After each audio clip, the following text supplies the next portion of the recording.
Expand your vocabulary with our Core 2000 Words ebook. It's free and packed with essential expressions that you'll use on a daily basis. Start building your vocabulary today. Click the link in the description below to download your free Vietnamese ebook before it's gone. In this video, you'll learn 20 of the most common words and phrases in Vietnamese. Hi everybody, my name is Linh. Welcome to the 800 Core Vietnamese Words and Phrases video series.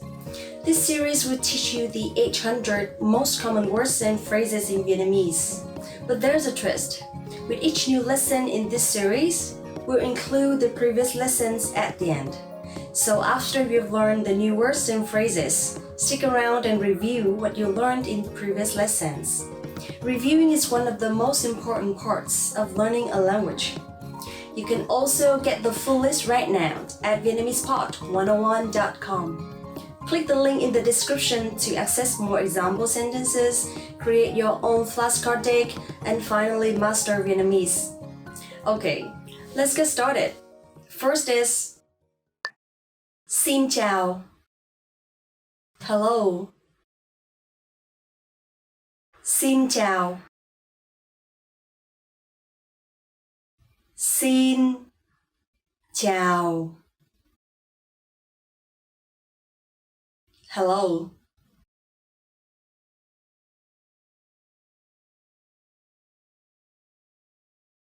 Xin chào, bạn có khỏe không? Hello, how are you? Xin chào, bạn có khỏe không? Xin lỗi. Excuse me. Xin lỗi. Xin lỗi. Excuse me.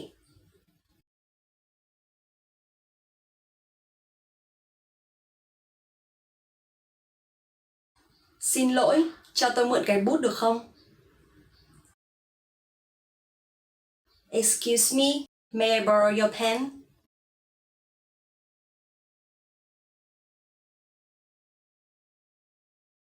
Xin lỗi, cho tôi mượn cái bút được không?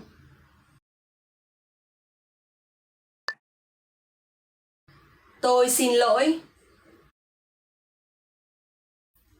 I'm sorry. Tôi xin lỗi. Tôi xin lỗi. I'm sorry.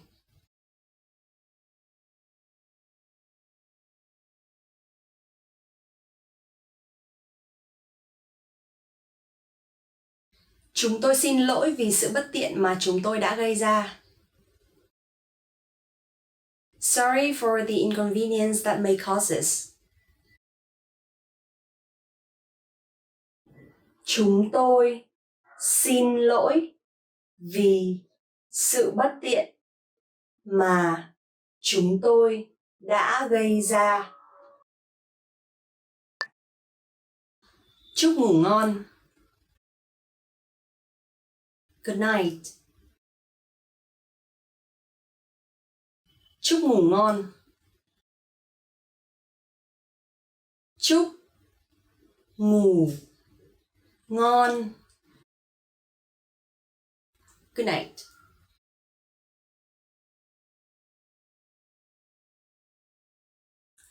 Tôi đi đây, chúc ngủ ngon. I'll go now. Good night. Tôi đi đây, chúc ngủ ngon.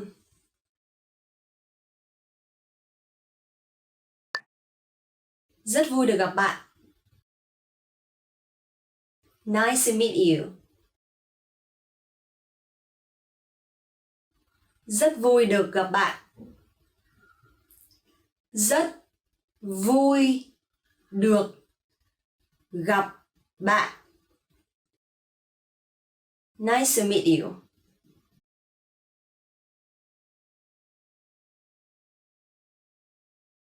Rất vui được gặp anh. Nice to meet you, sir. Rất vui được gặp anh.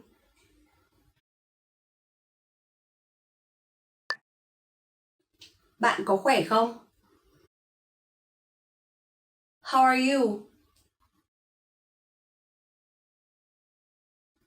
Bạn có khỏe không? Bạn có khỏe không? How are you?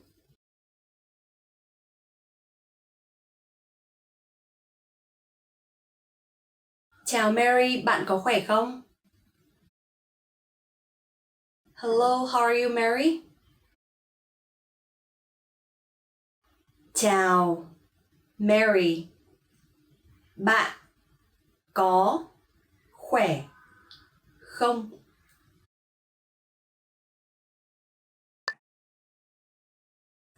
Vâng. Yes.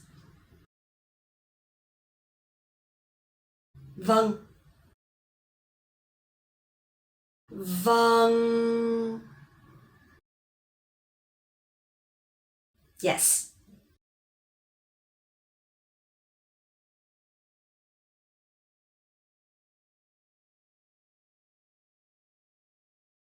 Vâng, tôi đã đến đó 3 lần. Yes, I've been there 3 times. Vâng, tôi đã đến đó 3 lần. Không. No.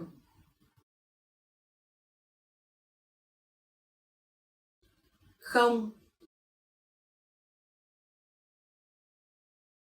Không.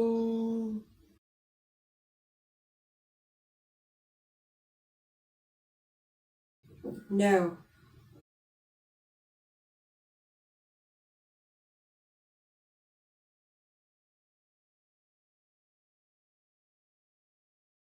Không có người đàn ông nào trong khu hành chính của tôi. There are no men in my division. Không có người đàn ông nào trong khu hành chính của tôi.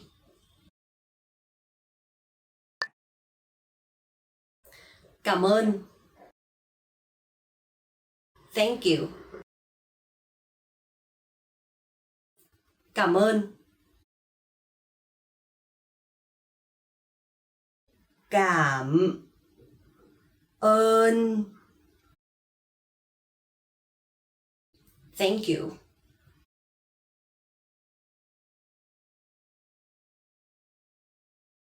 Cảm ơn chị đã giúp. Thank you for your help. Cảm ơn chị đã giúp. Tôi là I'm. Tôi là tôi là I'm.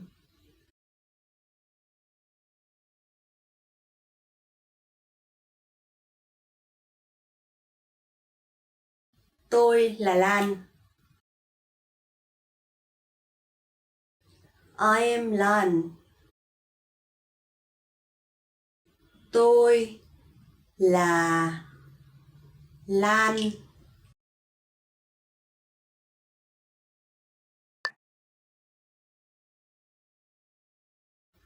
Tạm biệt.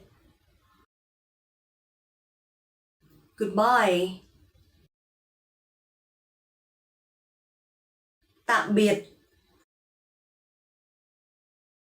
Tạm biệt.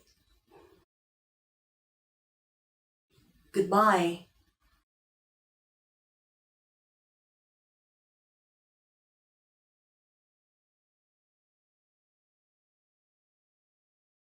Chào tạm biệt và hẹn gặp lại. Goodbye and see you again. Chào tạm biệt và hẹn gặp lại.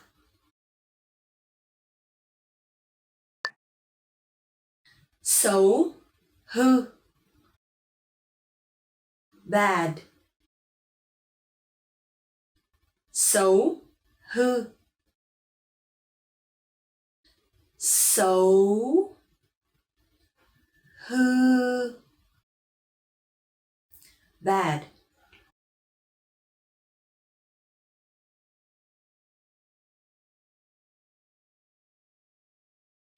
Nó là một thằng bé hư. He's a bad boy. Nó là một thằng bé hư.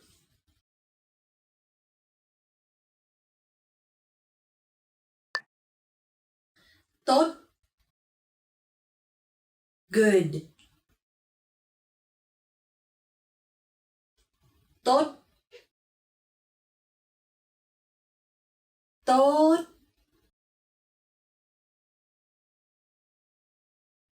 Good.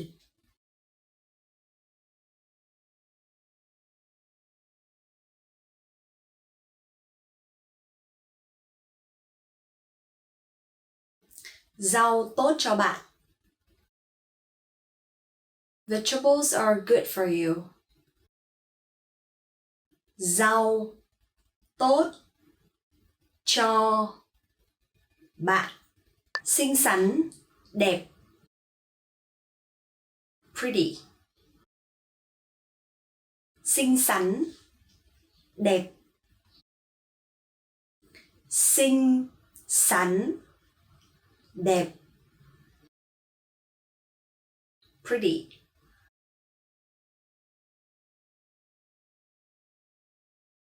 Chiếc váy này của bạn rất đẹp. Your dress is very pretty. Chiếc váy này của bạn rất đẹp. Xấu, ugly. Xấu, xấu,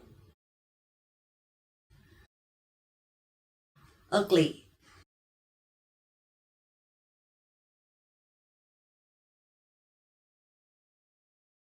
Con chó đó xấu quá. That is a very ugly dog. Con chó đó xấu quá.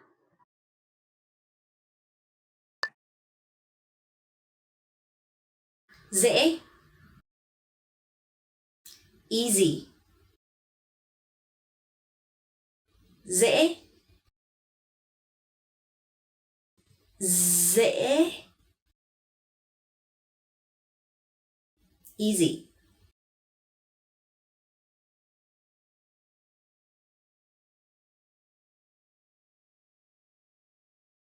Có, nó dễ ăn. Yes, it's easy to eat. Có, nó dễ ăn.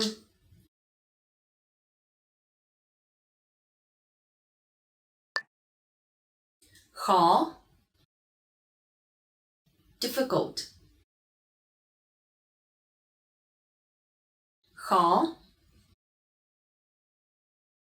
Khó. Difficult.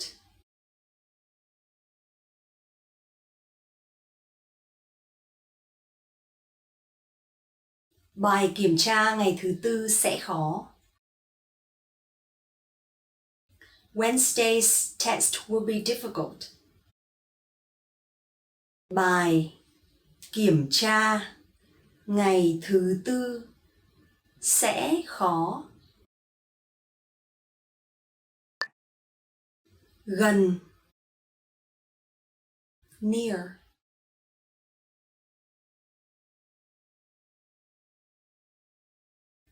Gần, gần, near.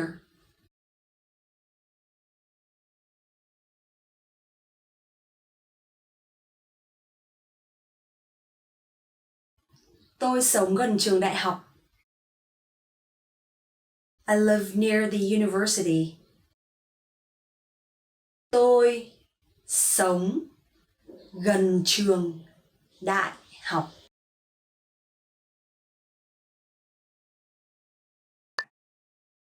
Xa, far.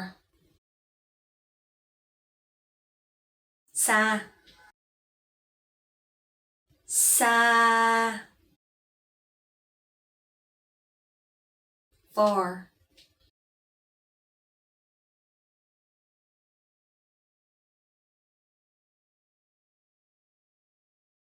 Ga ở cách xa chỗ này. The station is far from here. Ga ở cách xa chỗ này. Nhỏ, small. Nhỏ, nhỏ, small. Căn phòng này quá nhỏ. This room is too small. Căn phòng này quá nhỏ. Well done! In this lesson, you expanded your vocabulary and learned 20 new useful words. Click the link in the description and sign up for free at VietnamesePod101.com to get access to the full list of vocabulary you need for daily life conversations. You'll also get example sentences, custom flashcard decks, and more learning resources. See you next time! Tạm biệt! là to be. First one is là, to be. Là. Mẹ tôi là bác sĩ. Mẹ tôi là bác sĩ. My mom is a doctor. Anh trai tôi là công an. Anh trai tôi là công an. My brother is a police officer. So here you will see là means to be. But sometimes you will see that this verb or this word will disappear in the sentence. For example, bầu trời màu xanh. The sky is blue. Bầu trời màu xanh. So it's very common. Sometimes, not all the time, we will use to be verb in the sentence. So don't worry because it's really common and it's perfectly normal. Okay? So là, to be. Thích to like. Thích, to like. Thích. Okay? So this one is like the tone mark is a little bit strong, so you have to go up a little bit. Thích. It's very easy for you to use the verb in Vietnamese because actually we don't have to conjugate the verb at all. Even though in future tense or past tense, you don't have to conjugate to. We can just put some specific word in front of the verb, then it's going to be fine. So in present, for example, if you want to say that anh ấy thích đọc sách. Anh ấy thích đọc sách. He likes reading book. Or if you want to say that I like swimming, then you can just say tôi thích bơi lội. Tôi thích bơi lội. Tôi thích bơi lội. Okay, so here you will see that the verb thích you can use for any subject or any pronoun. It's fine. So easy, huh? làm, to do, Làm, to do, làm.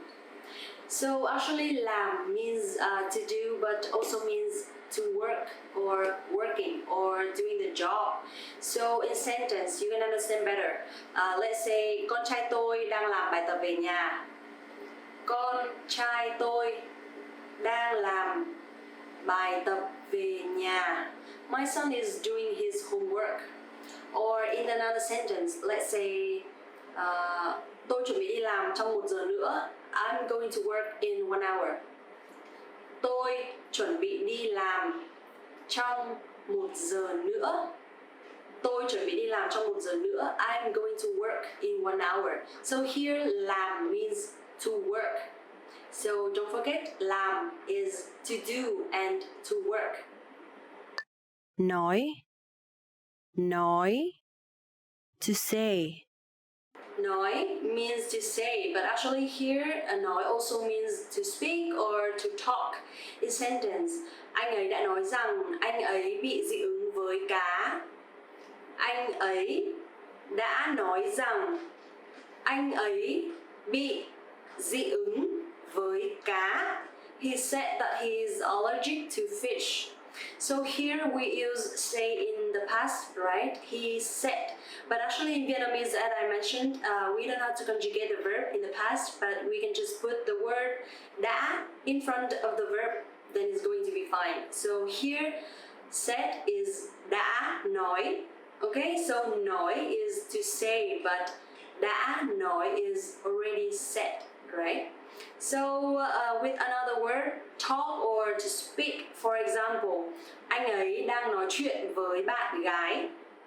Anh ấy đang nói chuyện với bạn gái. So he's talking to his girlfriend. Here you will see that đang nói. So we don't have to conjugate the verb in a present continuous, but instead we use đang before or in front of the verb nói, then it's going to be fine. So he is talking to his girlfriend. Anh ấy đang nói chuyện với bạn gái. So here nói chuyện is talking. Cô ấy nói tiếng Việt rất tốt. She speaks Vietnamese very well. Cô ấy nói tiếng Việt rất tốt.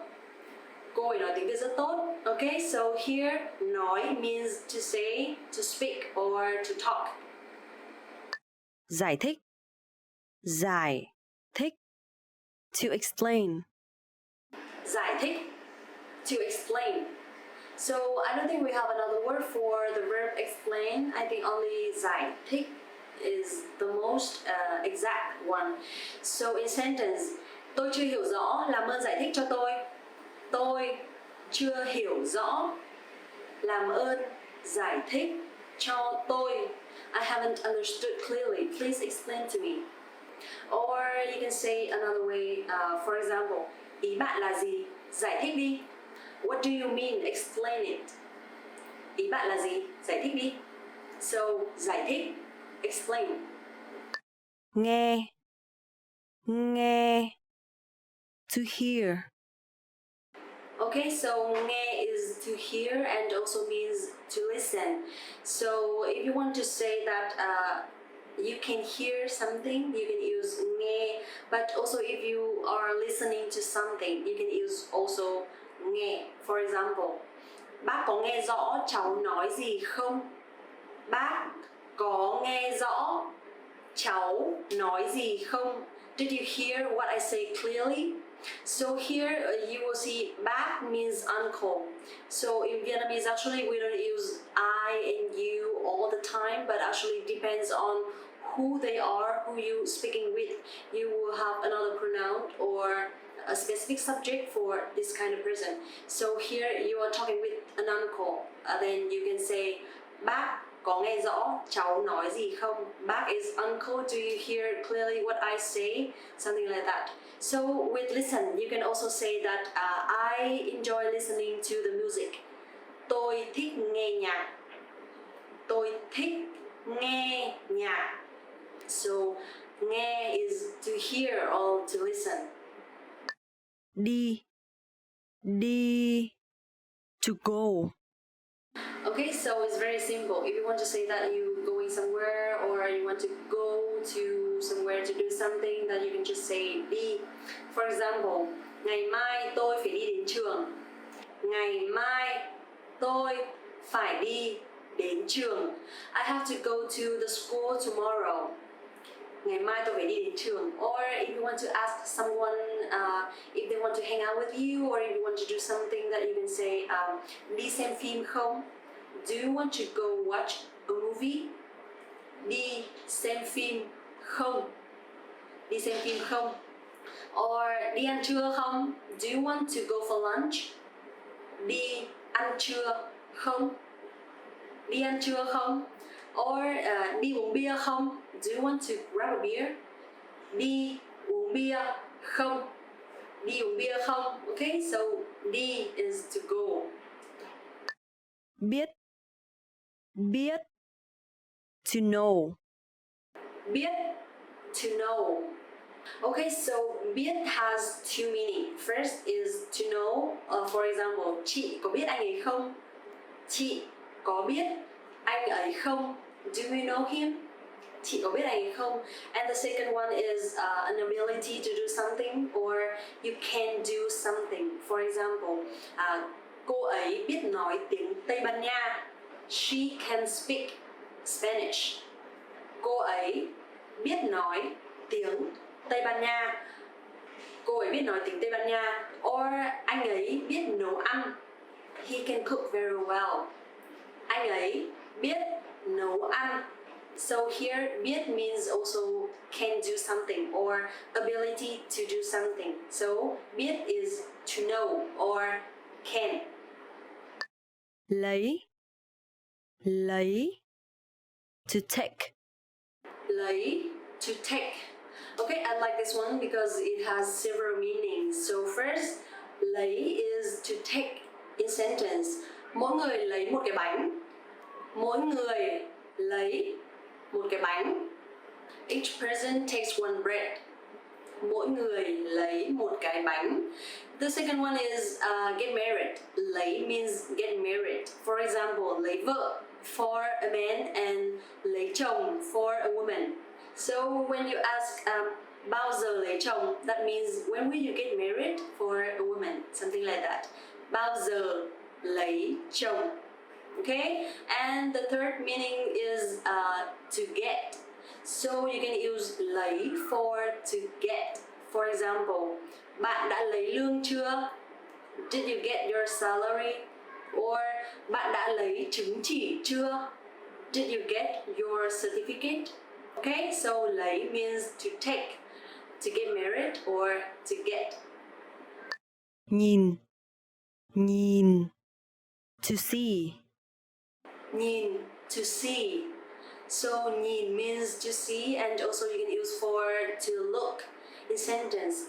Tôi đã nhìn thấy chị ấy ở nhà ga. Tôi đã nhìn thấy chị ấy ở nhà ga.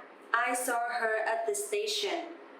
So here we have nhìn. The base form is nhìn for to see, right? But if you want to say in the past, saw, you can just put đã before the verb nhìn, then it's fine. Đã nhìn means I saw her. Okay, so for to look, you can use for example, cô ấy nhìn rất lộng lẫy trong bộ vải cưới. She looks so beautiful in white. Cô ấy nhìn rất lộng lẫy trong bộ vải cưới. Okay, so here nhìn means to see and also means to look. Đến, đến, to come. Đến, to come. Đến, to come. Okay, so here đến means to come and also means to arrive. So if you want to use for to come, for example, bạn có đến nhà của họ vào ngày kia không? Bạn có đến nhà của họ vào ngày kia không? Will you come to their house the day after tomorrow? So if you want to use for arrive, you can use for example, họ đã đến đây vào sáng nay. They arrived here this morning. So here is đây, ở đây, here. So đã đến means arrived, already happened in the past. So họ đã đến đây vào sáng nay. They arrived here this morning. Or you can use tôi đang đến đây, I'm coming, or I'm on my way. Tôi đang đến đây. Tôi đang đến đây. Okay, so here đến is to come or to arrive. Nghĩ, nghĩ, to think. Next one is nghĩ, to think. Nghĩ, nghĩ, nghĩ. I know it's really hard for foreigners to pronounce this tone mark, but there is no way but practicing. If you hear people from the south, the southern accent, they would say nghĩ, a bit softer, right? Nghĩ. But the northern accent, nghĩ, nghĩ. So please practice and just follow one accent only. So in sentence, đừng nghĩ quá nhiều. Đừng nghĩ quá nhiều. Don't think too much. Đừng nghĩ quá nhiều. Or something else, tôi đang suy nghĩ rất kỹ về chuyện này. I've been thinking carefully about this. Tôi đang suy nghĩ rất kỹ về chuyện này. Okay, so nghĩ, think. Muốn, muốn, to want. Muốn, to want. Muốn. Okay, so this rhyme is a little bit hard because you have to bend your voice a little bit. Muốn. The rhyme is uốn, uốn, u-o-n, uốn, u-o-n, u-o-n, uốn, muốn, muốn. Okay, got it? So muốn is to want. Tôi muốn có thật nhiều tiền. Tôi muốn có thật nhiều tiền. I want to have a lot of money. Or you can say tôi muốn đi chơi, I want to hang out. Or tôi muốn đi du lịch, I want to travel. Or tôi muốn nghỉ việc, I want to quit my job. So just simply put muốn behind the subject, then it's fine. Tôi muốn, I want. Cho, to give. Next one is cho, to give. Cho. Okay, so cho means to give, but also means to allow someone to do something or allow something. So here the first sentence you can say chị ấy đã cho em cái bút này. Chị ấy đã cho em cái bút này. She gave me this pen.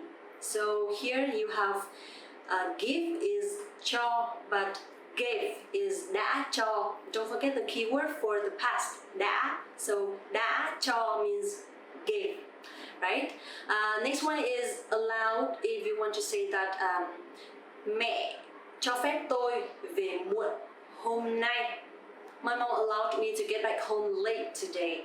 So cho means to give, or cho phép means allowed. Okay? Dùng, to use. Dùng, to use. Dùng. Okay, so actually the letter D in Vietnamese sounds like a Z sound in English. So dùng, you have to close your teeth like this and let the air flow slightly out of your teeth. Dùng. Dùng. And also because the tone mark here is dấu huyền, so it's going to be down a little bit. Dùng. You got it? Okay, so in sentence, chị có biết cách dùng máy photo không? Chị có biết cách dùng máy photo không? Do you know how to use the copy machine? Chị có biết cách dùng máy photo không? Okay, so dùng, to use. Tìm thấy, to find. Tìm thấy, to find. Tìm thấy. So here you will see two letter T's actually tìm. T standing alone sounds the. It's not like a T in English, of course. But the second one, TH, sounds like the. A bit softer, right? So tìm is dấu huyền, you have to go down, and thấy dấu sắc, you have to go up. So tìm thấy to find, okay? Bạn đã tìm thấy ví chưa? Bạn đã tìm thấy ví chưa? Did you find your wallet? Bạn đã tìm thấy ví chưa? Or you can say, tôi không thấy Linh đâu cả, hãy đi tìm cô ấy. I don't see Linh anywhere, please find her. Tôi không thấy Linh đâu cả, hãy đi tìm cô ấy. So, tìm thấy, to find. Đi ra ngoài chơi. Đi ra ngoài chơi. To go out. Đi ra ngoài chơi, to go out. Đi ra ngoài chơi. So, okay, so if you want to ask a girl or a woman to go out with you for a drink or on a date, you can ask, em có muốn ra ngoài chơi tối nay không? Em có muốn ra ngoài chơi tối nay không? Do you want to go out tonight? Em is for a girl or a woman, so please, girl, don't use it for men because it's not correct. So if you want to ask a guy or a man going out with you, so you can ask, anh có muốn ra ngoài chơi tối nay không? Anh có muốn ra ngoài chơi tối nay không? It still means do you want to go out tonight? But actually it's like this one is you can use when you talk to a man or to a guy. Remember? And guys, please use this one for women. If you want to say that you want to go out tonight, you can say em có muốn ra ngoài chơi tối nay không? Hỏi. Hỏi. To ask. Hỏi. Hỏi. To ask. Hỏi. So hỏi is to ask, but câu hỏi is question. Câu hỏi. Question. And also we have the tone mark dấu hỏi. Dấu hỏi is the tone mark for this word too. So hỏi, to ask. In sentence, anh ấy hỏi tôi quá nhiều câu hỏi. Anh ấy hỏi tôi quá nhiều câu hỏi. He asked me too many questions. So quá nhiều here is too many. Câu hỏi is question. Anh ấy hỏi tôi quá nhiều câu hỏi. He asked me too many questions. Làm việc. Làm việc. To work. Làm việc is to work. Làm việc. So we already had làm for to do, right? But also you can use làm for to work or to do my job. So làm việc, to work. In sentence, chồng tôi làm việc cho một công ty nước ngoài. Chồng tôi làm việc cho một công ty nước ngoài. My husband works for a foreign company. Or I would say, tôi làm việc cho vietnameseport101.com. I'm working for vietnameseport101.com. Vào. Vào. To enter. Vào, to enter. Vào. Okay, so you use this word when you want to say that you come inside the room or you want to enter the area, you can use vào. In sentence, cô giáo vào phòng và mọi người đứng dậy chào. Cô giáo vào phòng và mọi người đứng dậy chào.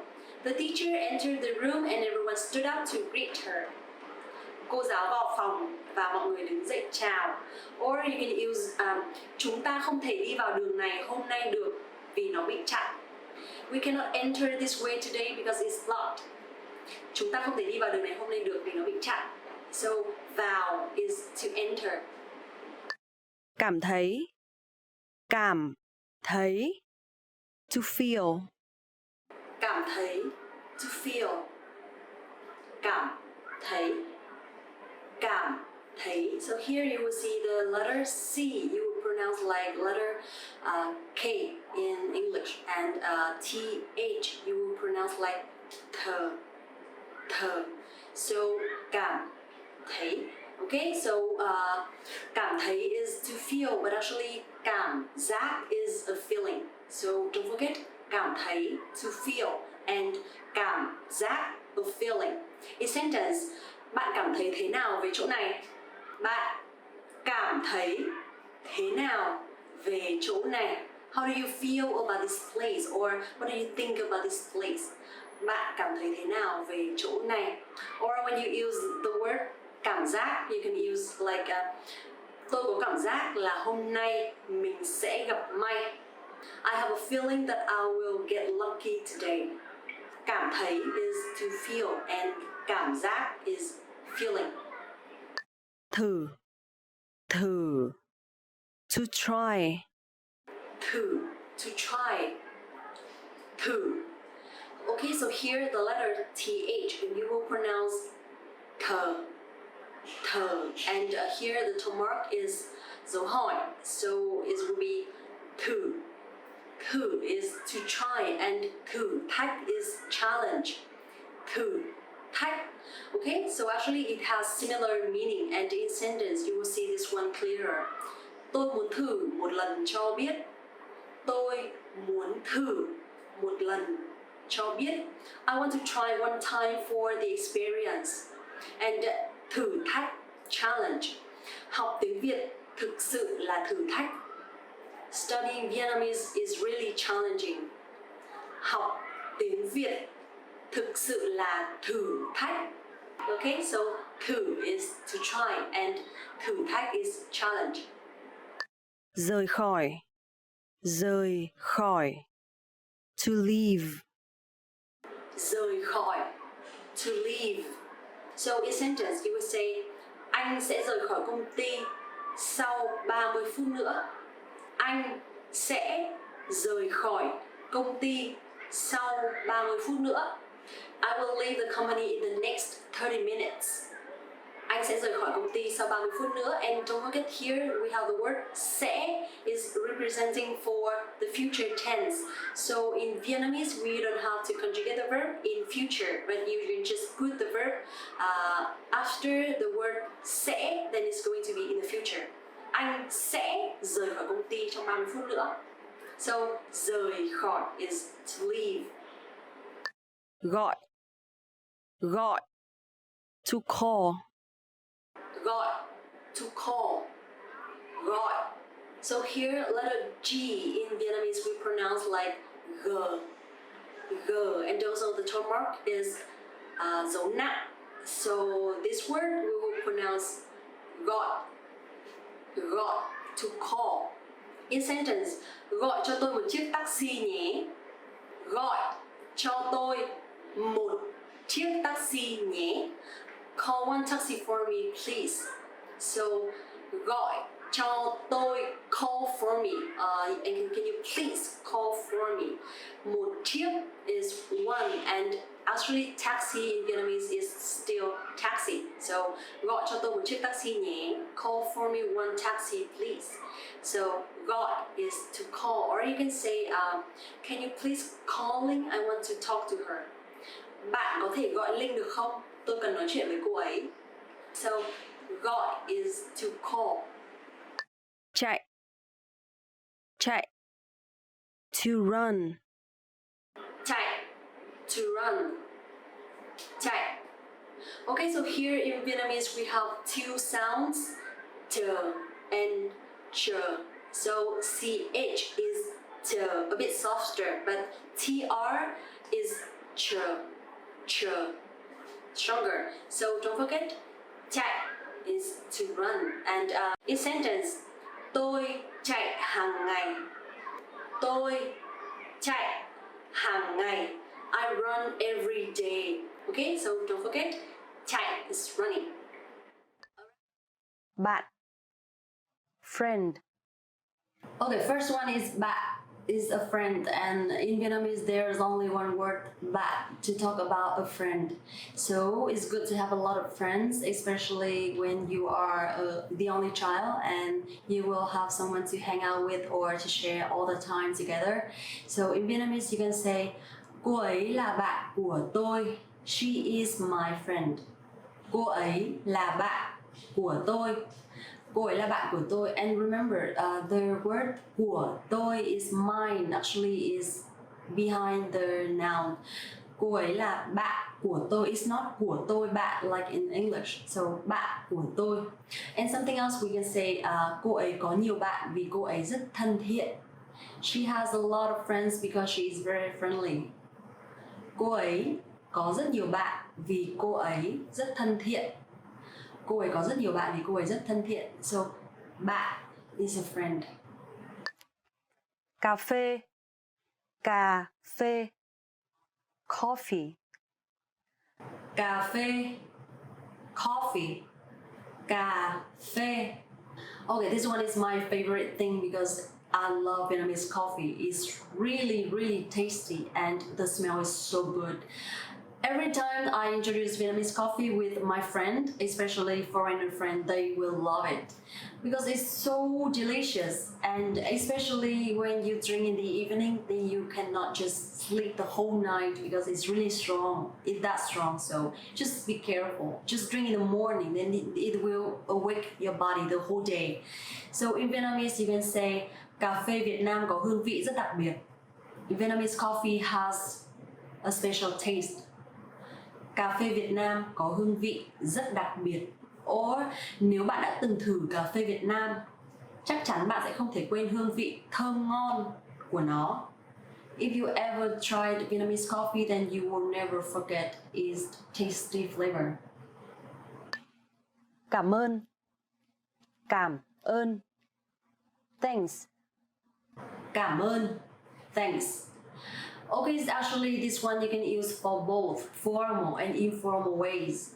Cảm ơn, but actually there is another formal way like cảm ơn bạn rất nhiều. Thank you very much. Cảm ơn bạn rất nhiều. So if you want to say in general, you just say cảm ơn, then it's fine. So in Vietnamese you can say cảm ơn bạn đã dạy tôi tiếng Việt. Thank you for teaching me Vietnamese. Cảm ơn bạn đã dạy tôi tiếng Việt. Cảm ơn bạn đã dạy tôi tiếng Việt. Or bữa tối rất tuyệt vời. Cảm ơn vì đã mời tôi. Dinner was amazing. Thank you for having me. Bữa tối rất tuyệt vời. Cảm ơn bạn đã mời tôi. Bữa tối rất tuyệt vời. Cảm ơn bạn đã mời tôi. Chóng mặt, chóng mặt. Dizzy. Chóng mặt. Dizzy. Chóng mặt.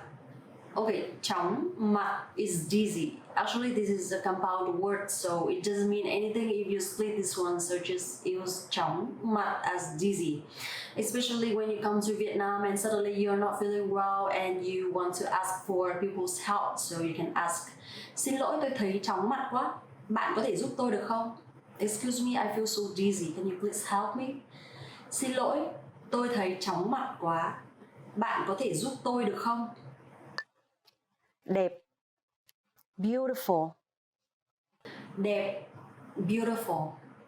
Okay, this one is my favorite thing too because it can be used for both people and thing. Like something is beautiful or someone is beautiful. For example, she is very beautiful. Cô ấy rất đẹp. Cô ấy rất đẹp. Or trời hôm nay đẹp quá. It's a beautiful day today. Trời hôm nay đẹp quá. Or in another sentence you can say bộ váy này rất đẹp và hợp với bạn. This dress is beautiful and looks good on you. Bộ váy này rất đẹp và hợp với bạn. Bộ váy này rất đẹp và hợp với bạn. So đẹp is beautiful. Hạnh phúc, hạnh phúc. Happy. Hạnh phúc, happy. In sentence, chị ấy trông thật hạnh phúc. She looks so happy. Chị ấy trông thật hạnh phúc. Chị ấy trông thật hạnh phúc. So happy is hạnh phúc. Another sentence, tôi hạnh phúc khi khiến bố mẹ tự hào về mình. I'm happy for making my parents proud of me. Tôi hạnh phúc khi khiến bố mẹ tự hào về mình.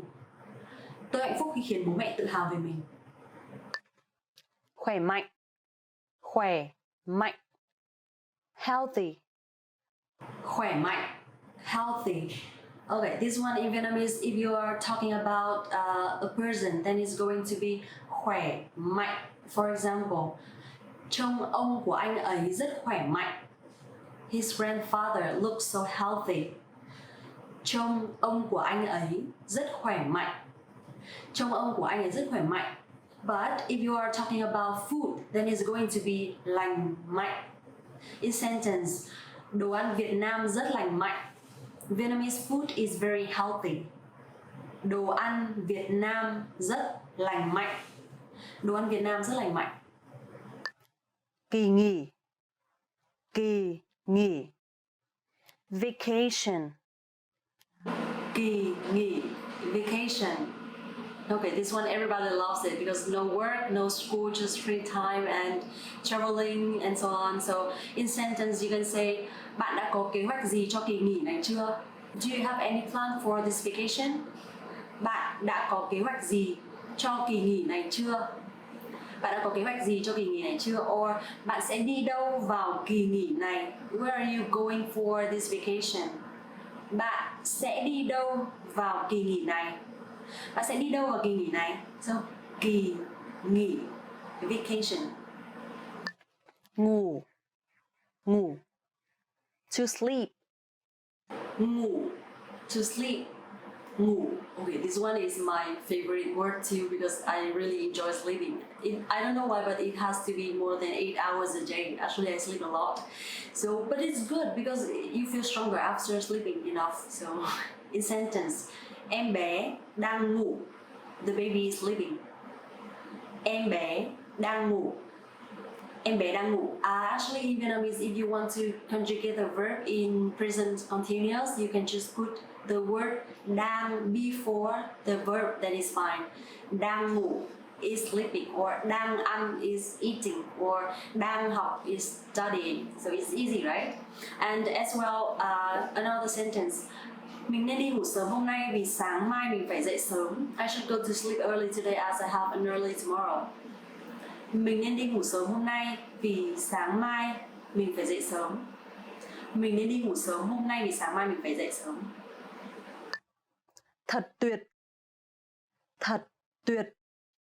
Awesome. Thật tuyệt. Awesome. Okay, actually in Vietnamese you can use thật tuyệt or tuyệt vời for awesome. So in sentence, thật tuyệt vời khi được nhận học bổng từ trường đại học mà mình yêu thích. It's awesome to receive a scholarship from your favorite college. Thật tuyệt vời khi được nhận học bổng từ trường đại học mà mình yêu thích. Thật tuyệt vời khi được nhận học bổng từ trường đại học mà mình yêu thích. It's awesome. Hôm nay trông bạn thật tuyệt. You look great today. Hôm nay trông bạn thật tuyệt. Hôm nay trông bạn thật tuyệt. You look great today. Hôm nay trông bạn thật tuyệt. Hôm nay trông bạn thật tuyệt. So if you want to give compliments to someone that you just met, or someone you like, or someone you're into, or someone you just simply want to have a further conversation with them, you can say, hôm nay trông bạn thật tuyệt. Or, hôm nay trông bạn rất xinh. Hôm nay trông bạn rất đẹp. You look pretty today, or you look good today. Tôi nhớ bạn. I miss you. Tôi nhớ bạn. Tôi nhớ bạn. I miss you. Tôi nhớ bạn. Tôi nhớ bạn. Okay, this one is one of my favorite things because if someone tells you this one, that means you are always in their mind. And if you say this one in common, I mean between friends, you can simply say tôi nhớ bạn. Tôi nhớ bạn. But if you are a woman and you are talking with a man older than you, then you can say em nhớ anh.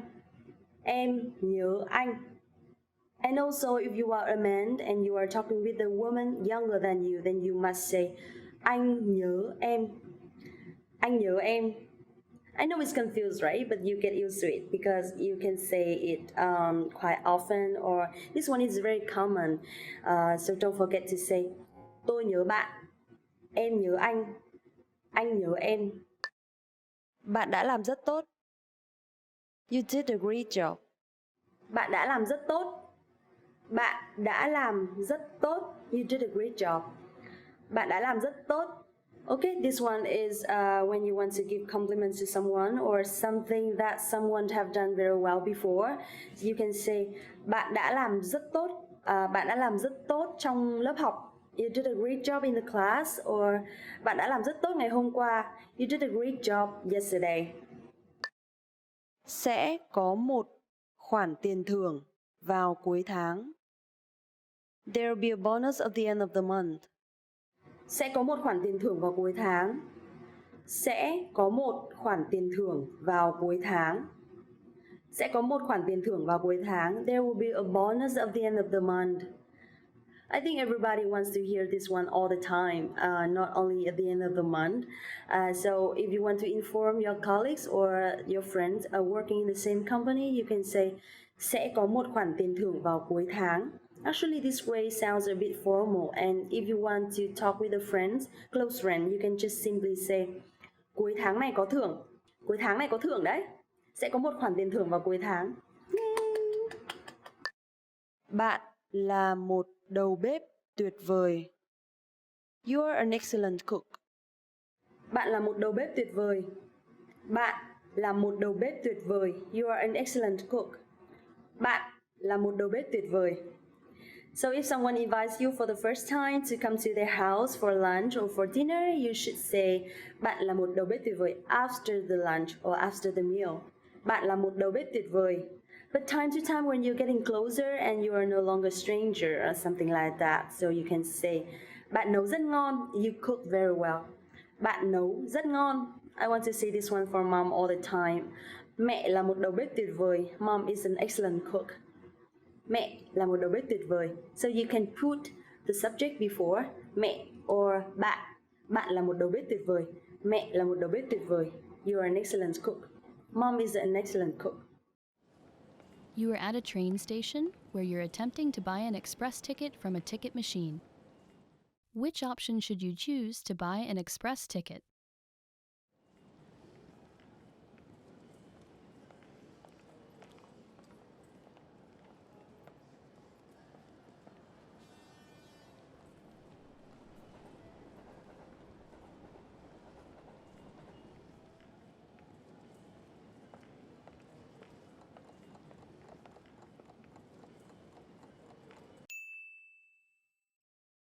Which option should you choose to buy an express ticket?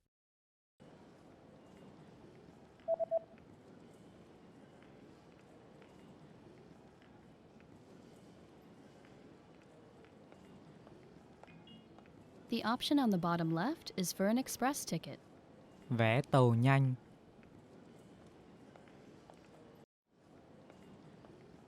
You are at a train station where you've just bought an express ticket. Which train car, row, and seat number are you in?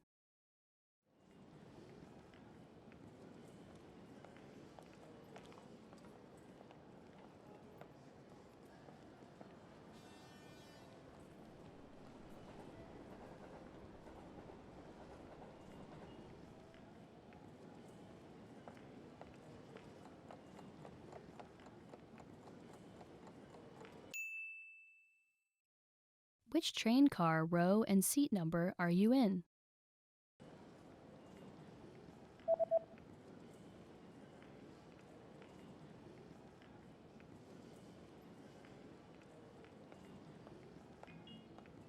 The ticket says that you're in train car number 1 in the 8th row in seat C. Toa số 1, hàng thứ 8, ghế C. You are at a train station where you're reading the train schedule for an express ticket that you've just bought. On which days are there no express trains running?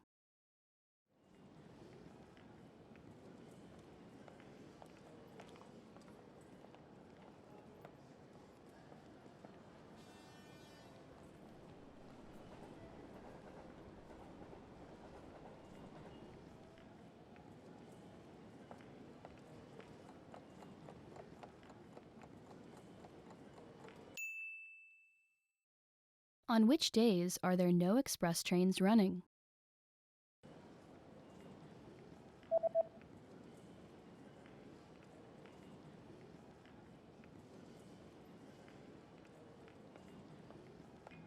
There are no express trains running on public holidays and the third Sunday of every month. Ngày lễ, ngày Chủ nhật, thứ ba hàng tháng. You are on a platform at a train station where you're waiting for your train. Suddenly, a message appears on the display. What does the message on the display mean?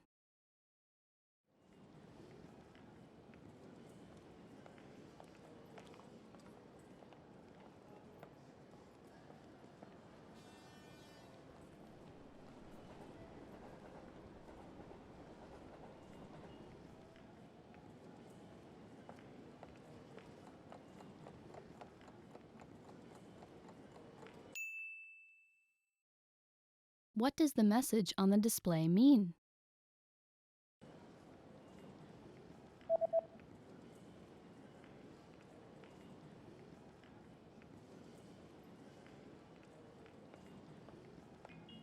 The display reads, "The next train will not stop." Chuyến tàu tiếp theo sẽ không dừng.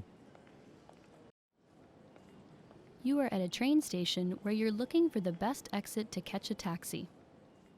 Which exit should you take to get to the taxi rank?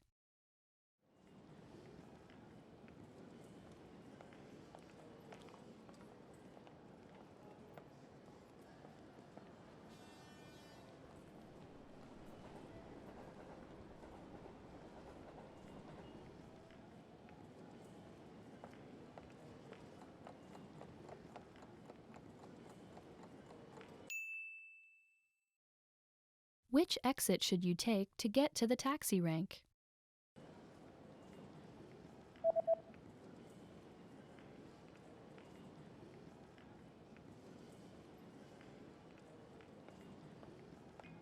You should take the east exit in order to get to the taxi rank. Cửa đông. You just got a text message from your hotel's pickup service. What does the first number refer to?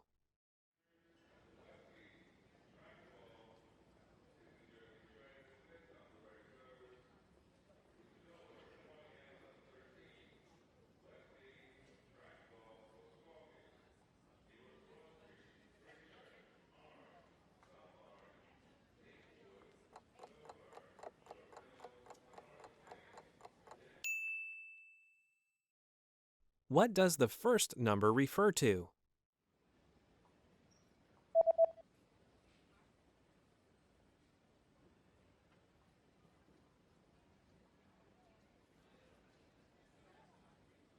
The number in the text message refers to the customer code.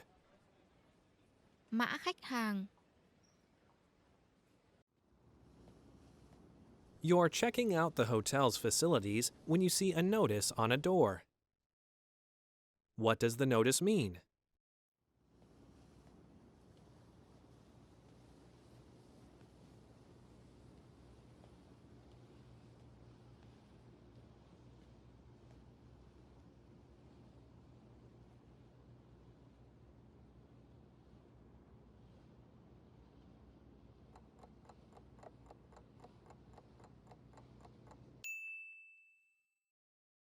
What does the notice mean?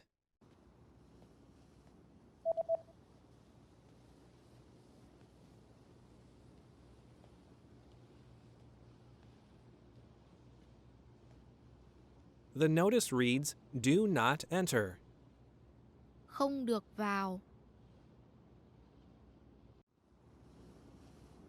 You search online for the nearest bus service. What bus service does the page show?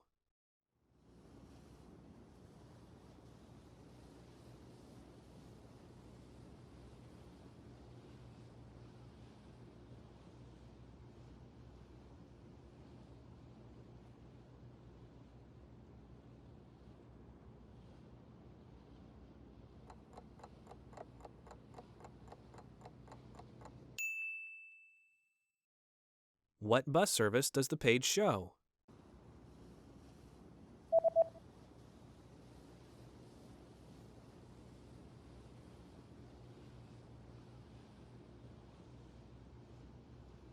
The web page shows a free bus service.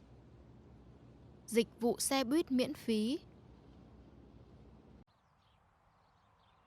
You're about to enter a small shop, but there's a handwritten note on the door. What does the message on the note mean?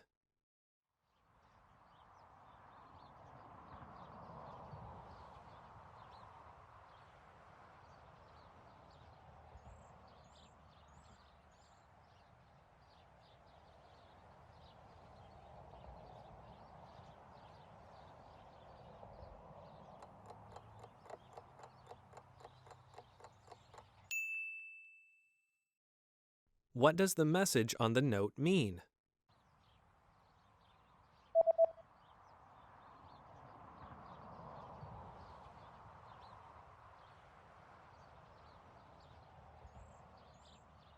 The note reads, "I'll be right back." Tôi sẽ trở lại ngay. There's a national holiday coming up, and you notice that shops have special notices about having different opening hours. From when will the opening hours return to normal?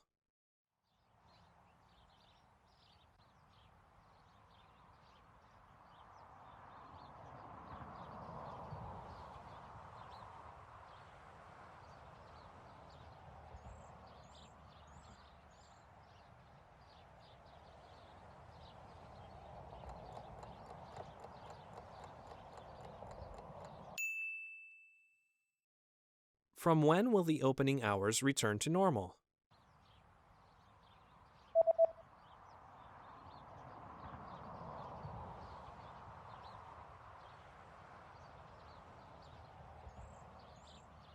The notice says that the opening hours will be back to normal on January 7th. 7 tháng 1. Expand your vocabulary with our Core 2000 Words ebook. It's free and packed with essential expressions that you'll use on a daily basis. Start building your vocabulary today. Click the link in the description below to download your free Vietnamese ebook before it's gone.